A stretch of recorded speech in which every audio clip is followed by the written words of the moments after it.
Pero sana, mga bata, please remember, birds don't play basketball. We're just doing this to take their mind away from the boredom that they did not, because we have a law. Republic Act 9003, or the Ecological Solid Waste Management Act. And what this law mandates is for each and every Filipino to segregate their trash at source. Okay? So whether you are at the office, in school, or in any public place, please, throw your trash properly. Okay? Very good. Very good.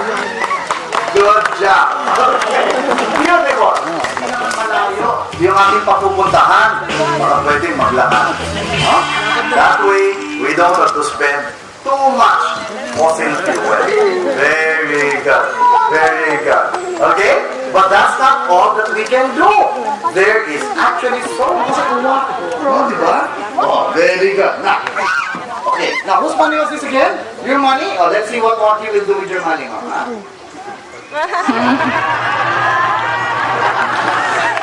Thank you. Okay. Very good. Very good. Now, alam nyo, ang mga uwak, sila po yung best friend of the Filipino farmer. Kasi kung ang owl, ang kinakain yung mga malalaking daga, ang kinakain nila, yung mga bubwit, ang init yung daga, umipeste sa ating palay, sa mais, sa mga prutas ng farmer. Although this morning, Waki is not going to teach us anything about agriculture anymore, because you know what he took up? He took up accounting. So Waki is whom we call our finance guy. So Waki is now saying that just in case you have extra money, he says, don't unnecessarily spend it. No? Sabi ni Teacher Waki, you have to have somewhere you can put it, no? In this case, what we call this, some people call it the piggy bank. Here, we call it our milk can. And that's where, Waki is going to put his extra money, until such time, that he's able to fill it up. Kasi Teacher Waki is saying, very important daw for everybody to learn the value of savings. Kasi very important daw, sabi niya, to save for what we call a rainy day. Alright? But it seems like Waki is much more interested to play today and not do activity.